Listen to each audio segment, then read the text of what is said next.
શિયાળે સોરઠ ભલો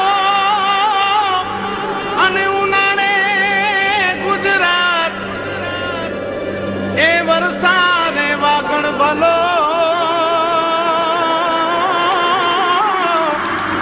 એ પાછો કચ્છનો બારે માસ. નમસ્કાર દર્શક મિત્રો, મહાસભા ન્યૂઝમાં આપ સૌનું સ્વાગત છે. હું જયમલસિંહ જાડેજા. જોઈએ સ્થાનિક સમાચાર. ભુજના દરબાર ગઢમાં શિવ કથાનું આયોજન કરવામાં આવ્યું છે.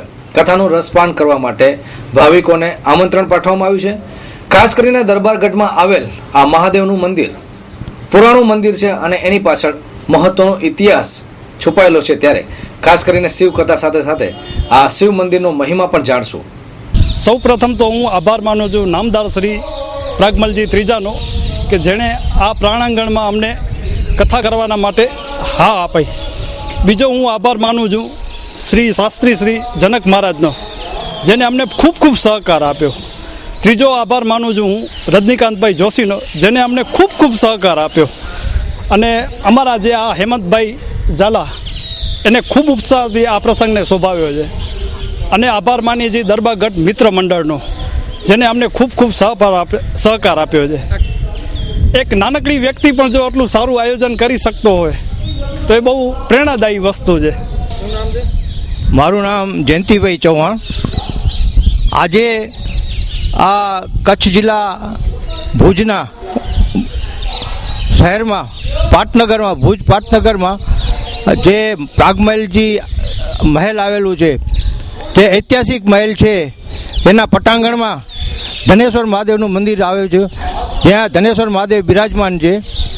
આ મંદિરની અંદર મહારાજ શ્રી પ્રાગમલજી ત્રીજાએ જે આ શિવકથાનું આયોજન માટે જે હેમંતભાઈ ઝાલા છે, જેઓ એક સામાન્ય માણસ છે, શ્રમજીવી વર્ગ છે, જે માત્ર ચાની રેકડી ચલાવે છે. જે દરબારગઢના બારે નાકા પાસે જે આવેલી દિવાલ છે એને અઢેલીને એની ચાની રેકડી છે.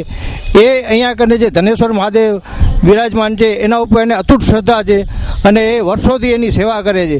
એને કુદરતી રીતે ધનેશ્વર મહાદેવે જે પ્રેરણા આપી હોય તે પણ એ રીતે એને અહીંયા એક જાતનું એ થયું કે અહીંયા કને શિવકથા મારે યોજવી છે. અને એકલવીર તરીકે એને આનું આયોજન આ રીતે ઉપાડ્યું. અને એ માટે પ્રાગમલજી ત્રીજા સાહેબને તે રૂબરૂ જઈ અને એની સાથે જયંતભાઈ ગજર ગયા હતા અને પ્રાગમલજી ત્રીજા પાસે અનુમતિ મેળવી. તો એમણે બેધડક રીતે તરત જ હા પાડી દીધી. એટલે ને પ્રાગમલજી જ્યારે દીપ પ્રાગટ્ય આ કથાનો પ્રારંભ થયો ત્યારે પ્રાગમલજી ત્રીજાને જ્યારે અમે દીપ પ્રાગટ્ય માટે આમંત્રણ આપ્યું ત્યારે પણ એના સ્વમુખે એ રીતે એમણે કહ્યું કે આજે મારી 77 વર્ષની ઉંમર છે, અત્યાર સુધી મને આ નથી સાંભળતું કે આ મહેલના પ્રાંગણમાં કોઈ શિવકથા થઈ હોય. હું હેમંતભાઈ ઝાલા મહારાજશ્રીનો આભારી છું કે અમને કથાના આયોજનની પરમિશન આપી. અને હું આભારી છું દરબારગઢ મિત્ર મંડળના કાર્યકર્તાઓનો, બજારના વેપારી ભાઈઓનો, મંદિરના આવવાના ભક્તજનોનો અને મકવાણા પરિવારનો ખાસ હું આભારી છું. Ladicare, exclusive showroom of unstitched, ready-made suit and western outfits. આધુનિક ફેશનના દોરમાં કચ્છની યુવતીઓને લેટેસ્ટ પરિધાન આપવા પ્રસ્તુત છે લેડીકેર. પોતાના અનુભવોનો નિચોડ લેડીકેરમાં આપના માટે લાવ્યા છે. લેડીકેરના ડિઝાઇનર દરેક ઋતુ પ્રમાણે, દરેક પ્રસંગ અનુસાર આપના માટે સદાય તત્પર છે. તમારી પર્સનાલિટીને ધ્યાનમાં રાખીને તમારી ઉંમરને કેવા વસ્ત્રો ફિટ થશે તેનું નોલેજ અને આપના વસ્ત્રો ખરીદવાની પસંદગીની મૂંઝવણને ઉકેલવા સદાય તત્પર રહેતું લેડીકેર. 8 diamond plaza, opposite white building, છઠ્ઠી બારી રિંગ રોડ, ભુજ, કચ્છ. વરસાદ આંગળે આવીને ઊભો છે, ગમે ત્યારે ટકોરા મારે, પરંતુ આપણું તંત્ર હજુ પણ બેદરકાર છે. નાલાની સફાઈ હોય કે પછી તળાવ અને જે આપણી ધરોહર છે એવા કૂવાઓને પણ સાફ કરવા માટે તંત્ર જાગૃત થવું જોઈએ, એટલું જાગૃત થયું નથી. આજે વાત કરશું ભુજના નાલા પર થયેલ દબાણોની. તો અનેક જગ્યાએ દબાણો થયા છે.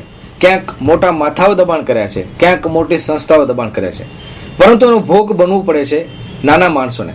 ત્યારે તંત્ર સત્વરે પગલાં લઈ અને નાલા ઉપરના દબાણ દૂર કરે એ જ સમયની માંગ છે. અન્યથા ફરી પાછી 6/9/2011 જેવી હોનારત ભુજમાં આવી શકે એમાં નવાઈ નહીં. તો અત્યારથી જ તંત્ર જાગૃત બને એવું લોકો ઈચ્છી રહ્યા છે. ભુજમાં નાલા ઉપર દબાણ દૂર કરવાનો એક મામલો છેલ્લા થોડા દિવસથી ખૂબ જ ચર્ચાનું કેન્દ્ર બન્યો છે. આ દબાણ હટાવવા માટે તંત્ર ખૂબ જ મહેનત કરેલ, પરંતુ ભુજના બીજા દબાણો હટાવવામાં કોઈ રસ લેતું નથી. 2011ની હોનારત બાદ ભાડા નગરપાલિકા ભાનુશાલી નગર પાસે દબાણો તોડી તો પડ્યા હતા, પણ આજ દિવસ સુધી તે તોડેલા દબાણો દૂર કરેલ નથી. આપણા તંત્રો માત્ર ને માત્ર કાગળ ઉપર કામગીરી દેખાડે છે, પણ સ્થળ ઉપર કોઈ કામગીરી દેખાતી નથી.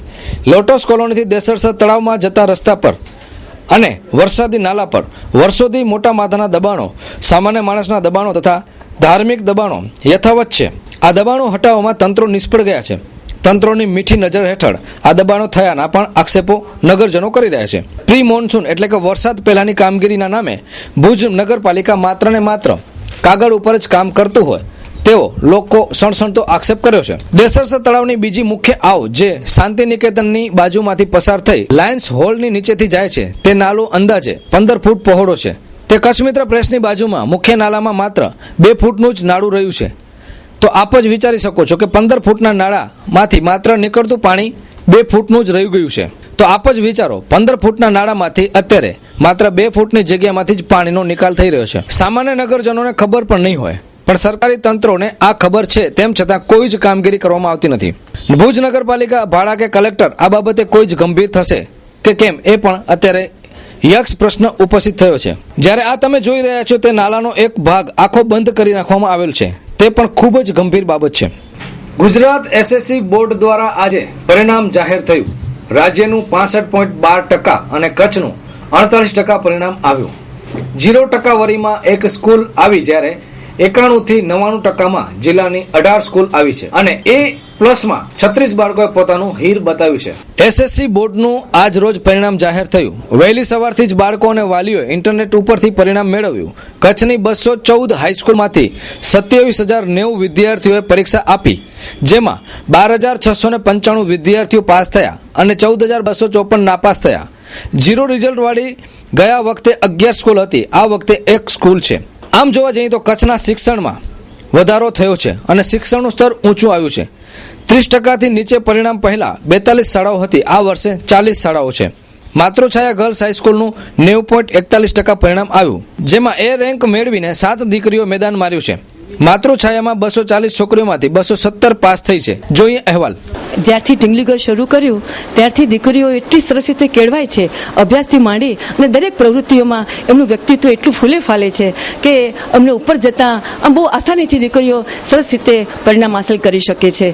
એમને ટીમવર્ક છે પરિવારનું, એ પણ બહુ ઉલ્લેખનીય છે. ધોરણ 10નું રિઝલ્ટ ડિક્લેર થવાનું હતું એટલે ગઈકાલથી જ થોડી ઉત્તેજના હતી. શિક્ષક મિત્રો સાથે વાત કરતાં કહ્યું કે બેન A1 ઓછામાં ઓછા 5-7 વિદ્યાર્થીઓ તો આવશે જ, અને એમના ગણતરી પ્રમાણે 7 વિદ્યાર્થીનીઓ A1માં આવી છે. અને ખૂબ હર્ષભેર કહેવું પડે છે કે અમારી શાળાનું રિઝલ્ટ 90.42% છે. મારું નામ રિદ્ધિ પટેલ છે. હું માતૃછાયા સ્કૂલમાં અભ્યાસ કરું છું. મને 91% આવ્યા છે. મને ખૂબ આનંદ થયો છે અને એમાં મારો જેટલો સહયોગ છે એટલો જ અમારા સ્કૂલના શિક્ષકોનો પણ એટલો જ સહયોગ છે. મને 90.62% આવ્યા છે અને A1માં હું ઉત્તીર્ણ થઈ. મારું નામ દેવાંશી દવે છે. હું માતૃછાયા કન્યા વિદ્યાલયમાં અભ્યાસ કરું છું. પૂજ્ય દાદાજી અને શિક્ષકગણને લીધે જ મને આટલા 92.67% આવ્યા છે. હું માતૃછાયા કન્યા વિદ્યાલયમાં અભ્યાસ કરું છું અને મને 95.17% અને પર્સન્ટાઇલ 99.98. સેઠવીડી હાઈસ્કૂલ ભુજ કચ્છ 92%. એન્જિનિયર એ લાઈન નક્કી નથી હજી. મહેનત ઓછી હતી પણ છેલ્લે સારી મહેનત કરી લીધી. હા, ધોરણ 10 SSCનું 2013નું પરિણામ આજે વેબસાઇટ ઉપર પ્રસારિત થયું છે.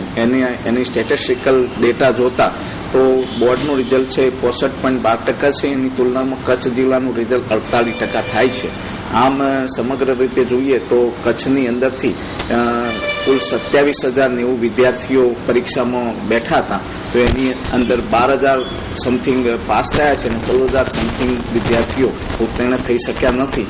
અને 0%ની વાત કરીએ તો 0% સુધીનું પરિણામ લાવનારી ગત વર્ષે જે શાળાઓ હતી એ 11 હતી, તો એમાં સુધારો થઈને આ વખતે 0% વાળી શાળા માત્ર એક જ રહી છે અને 30% નીચેવાળી જે શાળાઓ છે એ ગત વર્ષે 42 હતી, એ આ વર્ષે માત્ર 40 શાળાઓ રહી છે. આમ સમગ્ર રીતે બોર્ડનું જે રિઝલ્ટ છે એ પ્રમાણસે વિદ્યાર્થીઓ જે રાહ જોતા એ આજે જિજ્ઞાસા રાહ કાર્ય.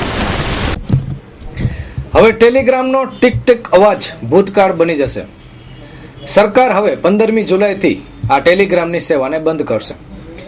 એક સમય હતો, આશરે 1.5 સદી પહેલા આ ટેલિગ્રામ એક મહત્વનું સાધન હતું.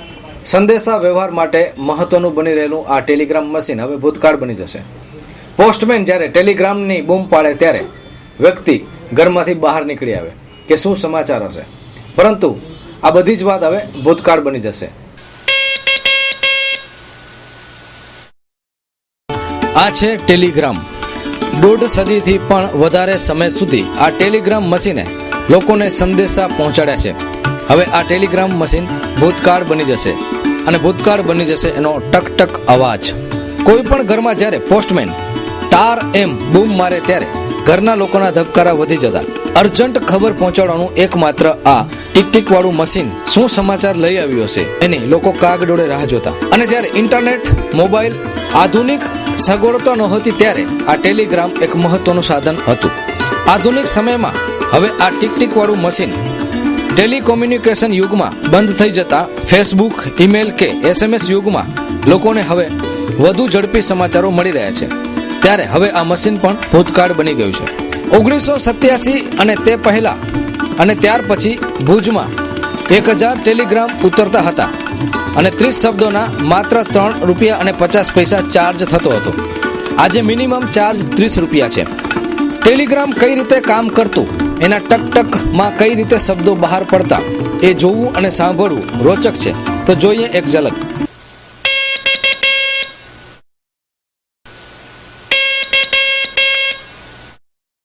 હાલે કચ્છમાં વધુ પડતા આર્મીના જવાનો ટેલિગ્રામ સેવા માટે આવે છે, જે મહિને 150 જેટલા ટેલિગ્રામ કરે છે. ટેલિગ્રામની વ્યવસ્થા પોસ્ટ ખાતું સંભાળતું. ત્યારબાદ આ વ્યવસ્થા ખાસ ટેલિગ્રામ ડિપાર્ટમેન્ટ ઊભું કરી અને એમને સોંપાઈ હતી. ત્યારબાદ આ સેવા ડિપાર્ટમેન્ટ ઓફ ટેલિફોનને સોંપાઈ. એક જમાનો હતો ત્યારે અંગ્રેજોએ પોતાના કોમ્યુનિકેશન માટે એક ટેલિગ્રાફનો વિકાસ કર્યો અને એના કોમ્યુનિકેશનનો મૂળ આધાર ટેલિગ્રાફ રહ્યો. પછી આઝાદી બાદ પણ તે સિસ્ટમ ચાલુ રહી. તો આપણી પાસે એક જ એ જમાનાના ખૂબ જ અનુભવી રાજકુમારી શાહ કરીને કર્મચારી છે, જેઓ અલવર રાજસ્થાનથી આવીને કચ્છને પોતાનું વતન બનાવ્યું છે. તો આજે રાજકુમારીના આપણે સંસ્મરણો સાંભળીએ. 1987 દાખલ થઈ હતી ને ત્યારે ઘણું બધું કામ હતું. अपने बीकानेर में, डिस्ट्रिक्ट बीकानेर में मैंने काम किया टेलीग्राफिस्ट में. काफ़ी काम था और हमने टिक टिक में भी काम किया है. मोर्स, उसको मोर्स बोलते हैं. मोर्स में काम किया. उसके बाद टेली प्रिंटर आया. नहीं त्यार हमने बहुत मजा आती थी काम करवा में. काम घणो होता तो ना इंटरेस्ट होता था काम करने के अंदर. काफ़ी एक घंटे में हम 30-40 टेलीग्राम कर लेते थे मोर्स में टिक टिक करने में, और काम करने में मज़ा आती थी. और अभी तो क्या काम बहुत घट गया है और लोगों को खुशी होती थी एकदम. कुछ अचंभा लगता था कि टेलीग्राम आया है. और अभी तो क्या सब ईमेल हो गया है, मोबाइल हो गया है, तो उससे थोड़ा आश्चर्य नहीं होता. टेलीग्राम जाता था किसी घर तो उसको एकदम टेंशन हो जाता कि किसका टेलीग्राम आया है. ભારતની આઝાદીના 100 વર્ષ પહેલા એટલે કે 1847 આજે એ સમયને 160 વર્ષના વહાણા વીતી ગયા છે તથા લશ્કરી હેડક્વાર્ટરમાં ટેલિગ્રામ ઉપર યુદ્ધોના પ્લાનિંગ થતા અંગ્રેજોએ ભારતને ગુલામ રાખવામાં આ ટેલિગ્રામનો જ ઉપયોગ કર્યો હતો.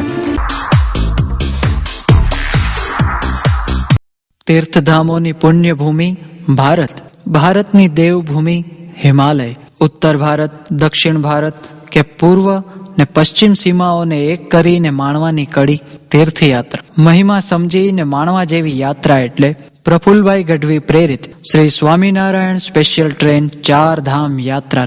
જાણે હાલતી ચાલતી આધ્યાત્મિક શિબિર. ચાલુ ટ્રેનમાં ધૂન, કીર્તન, ભક્તિ રસની હેલી. કીર્તન ભક્તિમાં ભાવ વિભોર બનીને આનંદથી નાચતા ભક્તો.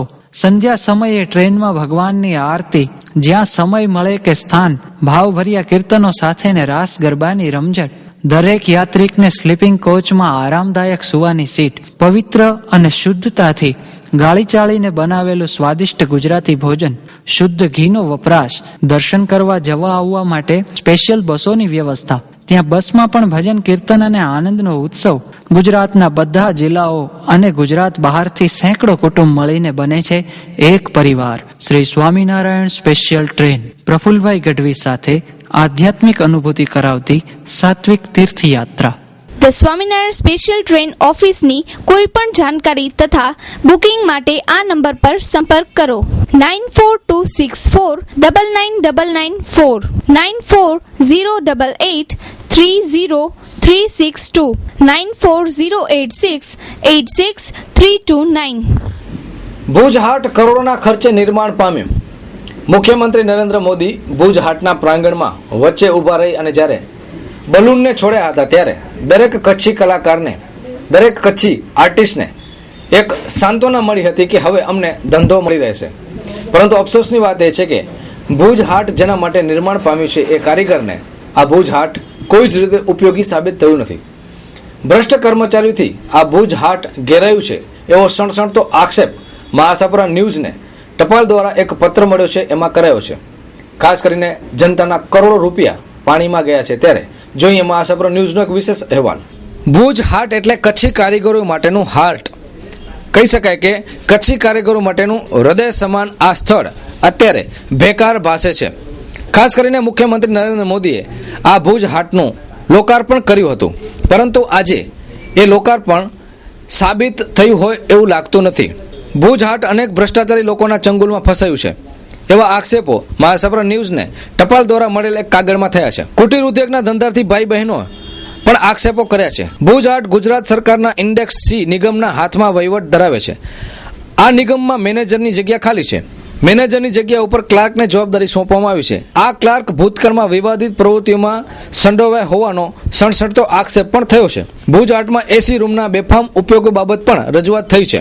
ઓફિસમાં TV, home theatre, dish TV વગેરે સુવિધાઓનો વસાવવા માટે પણ આક્ષેપો થયા છે. સ્ટાફની ભરતીમાં પણ ગેરરીતિના આક્ષેપો થઈ રહ્યા છે. આ કચેરીના અમુક લોકો પણ આ આક્ષેપો કર્યા છે.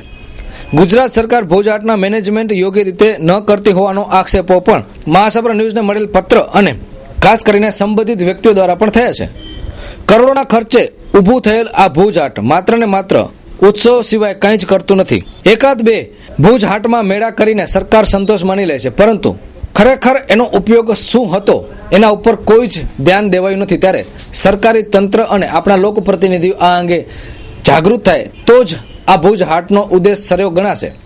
ખાસ કરીને ભુજથી 11 કિલોમીટર દૂર આવેલ ભુજોડી પાસે હીરાલક્ષ્મી પાર્ક્સ અને સૃજન જો ધમધમતું સેન્ટર હોય તો ભુજ હાટ ભુજની મધ્યમાં આવ્યું હોવા છતાં પણ શા માટે અહીં કાગડા ઉડી રહ્યા છે એવો પ્રશ્ન દરેક નાગરિકને ઉદ્ભવી રહ્યો છે. ત્યારે આપણા લોકપ્રતિનિધિઓ અને સરકારી તંત્ર આ અંગે કેવી કામગીરી કરે છે એના ઉપર સૌ કોઈની મીટ મંડાઈ છે. દર્શક મિત્રો, વધુ સમાચારો જોઈએ જુલી પઢારિયા પાસેથી. નમસ્કાર દર્શક મિત્રો, જોઈએ વધુ સમાચાર. શાળા પ્રવેશ ઉત્સવ નહીં યોજાય, શાળામાં શિક્ષકોની ઘટ, વરરાજા વગરની જાન નીકળશે.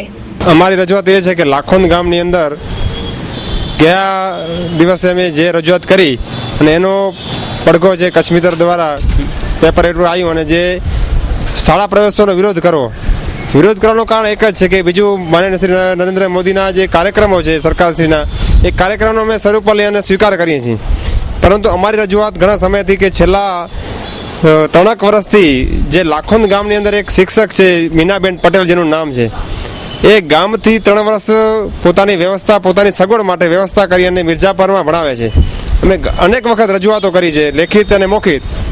અનેક વખત ગામ લોકો દ્વારા પણ રજૂઆત થઈ છે, અમારા ગામ પંચાયત દ્વારા રજૂઆત થઈ છે, એસએમસી દ્વારા રજૂઆત થઈ છે, છતાં એનો કોઈ નિર્ણય ના આવતા અમારે આ છેલ્લી બાકી પગલું ભરી અને શાળા પ્રવેશોનો વિરોધ દર્શાવી અને અમારી જે ગામની અંદર સ્કૂલના શિક્ષકોની ઘટ છે એ ઘટ પૂરી કરવા માટે, જ્યાં લાખોંદ ગામની અંદર કન્યા કેળવણીની જે વાત છે તેમાં સૌથી વધારે કન્યાઓની સંખ્યા છે, કુલ 500ની સંખ્યામાં આજે 250થી વધારે સંખ્યા અમારા ગામની અંદર કન્યાઓની છે, જેનું શિક્ષણ બગડી રહ્યું છે. એ શિક્ષણ ન બગડે એના માટે અમે આ વિરોધ દર્શાવ્યો છે. આવતીકાલે વિશ્વ રક્તદાન દિવસ નિમિત્તે લાયન્સ ક્લબ ઓફ ભુજ દ્વારા જનરલ હોસ્પિટલ મધ્યે સવારે 10 કલાકે રક્તદાન કેમ્પનું આયોજન કરાયું છે. દાતાઓને રક્તદાન કરવા અપીલ. આવતીકાલે વિશ્વ રક્તદાન દિવસ છે. લાયન્સ ક્લબ ઓફ ભુજ દ્વારા આ દિવસ નિમિત્તે જીકે જનરલ હોસ્પિટલમાં સવારે 10 વાગે બ્લડ ડોનેશન કેમ્પનું આયોજન કરાયું છે. નાગરિકોને ક્લબ દ્વારા અપીલ કરાઈ છે કે વધુને વધુ લોકો બ્લડ ડોનેશન માટે આગળ આવે અને રક્તદાન કરી જરૂરતમંદ લોકોને મદદરૂપ બને. વો કાગજ કી કશ્તી વો બારિશ કા પાણી. આપણે આ ગઝલ બધાય સાંભળીએ છીએ અને વરસાદ પડે એટલે બે વસ્તુ ચોક્કસ યાદ આવે, એક મકાઈ અને બીજી હાથમાં ચાય. પરંતુ નાના બાળકોનો આનંદ અલગ જ હોય છે. એના હાથમાં જ્યારે નાના નાના હોડકા હોય ત્યારે એને બહુ મજા આવી જાય. કેટલી મજા આવે, જોરથી બોલો બધા. તો હજી આ પેલો જ વરસાદ ભુજમાં પડ્યો છે, પાણી વહી નીકળ્યું છે અને છોકરાઓ પોતાની નાની નાની હોડકી અત્યારે આ પાણીમાં તરાવશે. જોશું પણ એ પહેલા આપણે બધાના નામ પૂછશું. આપણે તારું નામ શું છે? મૈત્ર. તારું નામ? કશિશ. રુદ્રી. નંદની. કૃષ્ણા. હેન્સી. કુશાલ. રુદ્ર. તો આ બધા જ નાના મોટા ટેણીઓ ભેગા થયા છે ત્યારે ખાસ કરીને પેલો વરસાદ. હવેનું જોશું આપણે. તમારી હોડકી તરાવો. ચાલો આપણે પાણીમાં હોડકી તરાવો.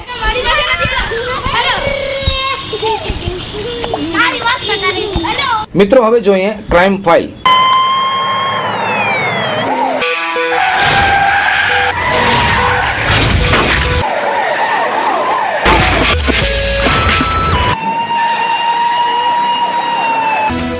ભુજ માધાપર રોડ ઉપર મારુતિ અલ્ટો સાથે સ્કૂટી અથડાતા સ્કૂટી ચાલક ઘવાયા, બંને વાહનોને નુકસાન.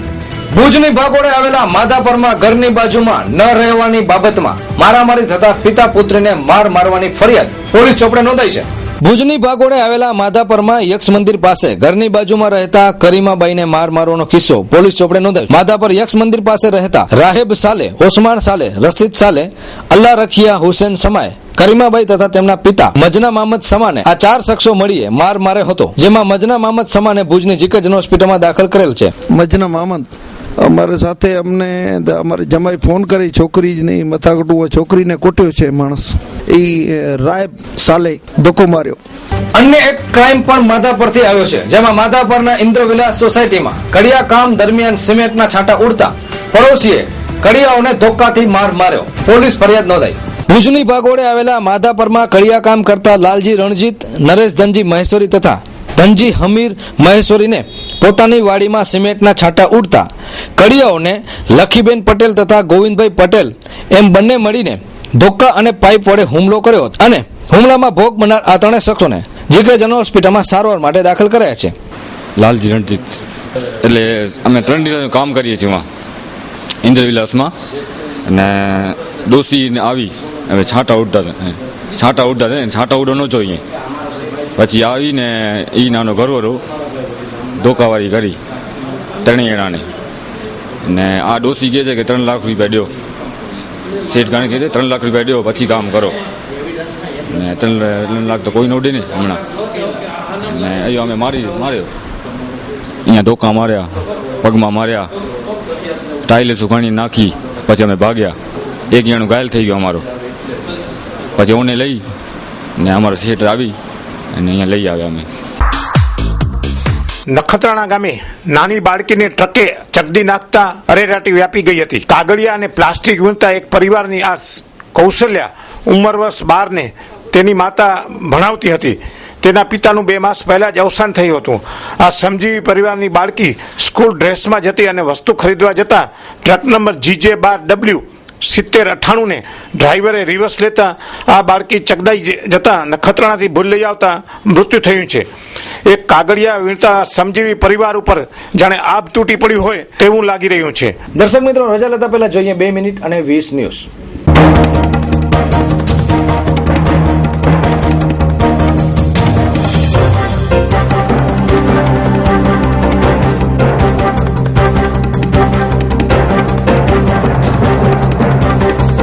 ગઈકાલે કચ્છ સરહદે શંકાસ્પદ બોટ પકડાઈ. આજે ખાવડાના વિગાકોટ સરહદેથી પાકિસ્તાની દંપતી પણ પકડાયું. અબડાસા વિસ્તારમાં આવેલ જેપી સિમેન્ટના 25 કામદારોને કોઈ પણ કારણ આપ્યા વગર છૂટા કરી દેવાયા. હોબાળો મચ્યો, લોકપ્રતિનિધિઓનું મૌન. મિલકતના વેચાણની નોંધણી વગર દસ્તાવેજોના નામ ફેર થઈ નહીં શકે, મહેસૂલ વિભાગનો પરિપત્ર.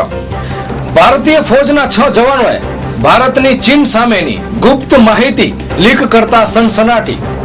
અંજાર મામલતદાર કચેરી વિરુદ્ધ અવારનવાર ફરિયાદો થાય છે. ધક્કા ખવડાવવા, સમયસર કામ નહીં કરવાનું સહજ થઈ ગયું છે. લોકો પરેશાન. વિશ્વની 7 અબજની કુલ વસ્તીનો 10મો હિસ્સો એટલે કે 1 અબજ લોકોને 1 ટકનું ભોજન પણ મળતું નથી. ગાંધીધામ ભુજ તથા ગ્રામીણ વિસ્તારમાં વીજ ધાંધિયા બાદ અંજારમાં પણ વીજ ધાંધિયાથી પ્રજા લાલધૂમ. વીજળી ખાતાનો વહીવટ ખાડે ગયો છે. સુજલોન વિન્ડ પાવર પાર્ક માટેની જમીન ફાળવણીમાં ગેરરીતિ થઈ છે તેવી ચર્ચા રેવન્યુ અને ફોરેસ્ટ વિભાગોના જુદા જુદા તારણોમાં બહાર આવી છે. દિલ્હીની જેમ ભુજની સિટી બસો હાલે બેફામ દોડી રહી છે અને અકસ્માત સર્જી રહી છે. ઉપરાઉપરી અકસ્માતો થઈ રહ્યા છે. તંત્રનું મૌન. આજથી 16 વર્ષ પહેલા એટલે કે 13 જૂન 1997ના દિલ્હીના ઉપહાર સિનેમા ઘરમાં બોર્ડર પિક્ચર ચાલતું હતું ત્યારે આગ લાગવાથી 59 લોકો જીવતા ભૂંજાઈ ગયા હતા. શાળા પ્રવેશ મહોત્સવના નામે ભલે લાખોના આંધણ થાય પણ કચ્છ જિલ્લામાં અનેક શિક્ષકોની ઘટ છે. ઓરડાઓ નથી, કમ્પાઉન્ડ નથી અને વીજળી પણ નથી. કચ્છમાં 17 લાખ પશુધન નોંધાયેલ છે. તેમાં દૂધના ઉત્પાદનથી પશુપાલકોને 631 કરોડની આવક થાય છે. અદાણી ઉદ્યોગ ગૃહ દ્વારા મુન્દ્રા વિસ્તારની 14 નદીઓના વહેણ બદલી નખાતા હાઈકોર્ટમાં રીટ કરવામાં આવી છે. રશિયન નીચલા ગૃહે રાજનીતિ સંબંધો ધરાવનાર લોકોને છૂટછાટ આપતા કાયદા ઉપર નિયંત્રણ લાવતો કાયદો પસાર કર્યો છે. સરકારી નોકરીમાંથી આવા લોકોને કાઢી નખાશે. નલિયામાં વરસાદ પડતા જ ઠેર ઠેર ગંદકીની બૂમો ઉઠી. ગટર લાઈનો માટે ખોદાયેલ ખાડાઓએ સમસ્યા સર્જી છે. અમેરિકાના કેન્સાસમાં 20 દિવસની બાળકીના મગજમાં લોહી વહેતું હતું તે માટે તબીબોએ નવો પ્રયોગ કરી સર્જિકલ ગુંદરથી લોહી અટકાવ્યું. માત્ર 1 હાથ ધરાવતી નિકોલે કેલીએ સૌંદર્ય સ્પર્ધામાં મિસ આચોવાનો તાજ જીત્યો. ભારતીય બેટ્સમેન શિખર ધવન અને રવિન્દ્રસિંહ જાડેજાની મૂછો ઇંગ્લેન્ડમાં ચર્ચાનો વિષય બની છે. કપિલ દેવે કોમેન્ટ્રી દરમિયાન વખાણ કર્યા. જગ વિખ્યાત વાર્તાકાર ઓ હેનરીએ લખ્યું છે કે મોટા ભાગે સ્ત્રીઓ જે તમારી પાસે નથી હોતું તે જ માંગે છે. ભુજ તાલુકાના આધોઈ ગામમાં ગાયો ધ્રુજારી સાથે ધૂળમાં બટકા ભરી મોતને ભેટે છે. અત્યાર સુધી 8 ગાયોના મોત.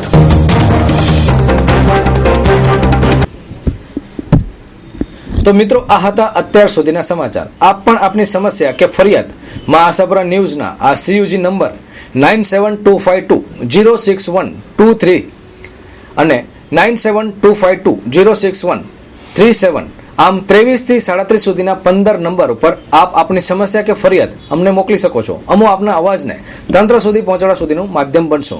તો ફરી મળીશું નવા સમાચારો સાથે. ત્યાં સુધીમાં આશાપુરા ન્યૂઝની ટીમને રજા આપશો. નમસ્કાર.